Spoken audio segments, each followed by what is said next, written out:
Le grand rendez-vous européen avec les Échos et CNews. On va écouter le maire Yann Jondot, élu maire donc au Morbihan, que vous connaissez certainement, le seul maire donc en fauteuil roulant. Mais il a choisi de ne pas se représenter. Il vous interpelle. On écoute, on regarde.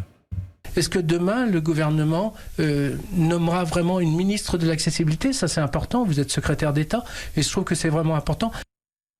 Alors l'accessibilité, effectivement, ça reste un sujet majeur. D'ailleurs, si on regarde les sondages, 57% des Français, valides et non valides, estiment qu'ils ont des problèmes dans leur vie quotidienne d'accessibilité. De nombreux lieux publics, des gares, des stations de métro, etc. sont difficilement accessibles. Qu'est-ce qu'on fait pour que ça change vraiment et pas dans 20 ans ? Déjà, je salue Yann Jondot, que j'ai nommé ambassadeur de l'accessibilité dans sa ville de Langoëlan. Il a travaillé sur la qualité d'usage, c'est-à-dire comment on rend réel un parcours pour aller d'un lieu à l'autre. Et non pas être dogmatique en disant il faut que ce bâtiment soit 100% accessible. Si on ne réfléchit pas au parcours, eh bien on a raté. Mais voilà, il dit j'arrête. On a raté. Donc aujourd'hui, qu'est-ce qu'il faut ? Pendant 30 ans, on a mis la poussière sous le tapis. On a fait cette grande loi de 2005... En faisant des droits un peu incantatoires, en disant il faut que tout soit accessible dans 10 ans. Au bout de 10 ans, on n'y était pas arrivé. On a encore reculé. Elle était incantatoire, la loi de sur l'accessibilité, oui. Sur l'accessibilité, oui. Puisqu'on disait qu'il fallait que dans 10 ans, tout soit... mais pas rien derrière. C'est pas que des belles paroles. C'est un fondement même qui a... c'est la loi fondatrice d'un changement de paradigme. Mais sur l'accessibilité... Tout le monde a été incantatoire en disant il faut que dans 10 ans tout soit fait. Au bout de 10 ans, c'était pas fait. On a reculé 3 ans, 6 ans, 9 ans. Aujourd'hui, force est de constater que quand une ville s'en empare, ça marche. C'est bien pour ça que je veux accompagner les villes. C'est bien pour ça qu'on va mettre, si vous voulez, des aides, des appuis, des ambassadeurs en service civique qui vont venir appuyer le cheminement, tout simplement, pour que les commerçants... Et ça se passe déjà. Aujourd'hui, regardez le nombre de commerçants qui ont des boutons pour pouvoir rendre ce service, qui se prêtent. Oui, mais regardez dans la capitale, même ici, à Paris, vous avez beaucoup de stations de métro, de gares qui sont difficilement accessibles. Les stations de métro, on ne va pas se lâcher. Les stations de métro, c'est 5% du métro accessible. Mais la voirie, parlons de la voirie. La voirie à Paris, c'est dans un état déplorable. Alors oui, ça marche mieux peut-être pour le vélo. Mais alors permettez-moi de dire que pendant 1 an, les personnes handicapées, elles ont été assignées à résidence à Paris. Parce qu'elles ne pouvaient pas sortir compte tenu des travaux qu'il y avait sur les trottoirs. Et c'est pas mieux aujourd'hui.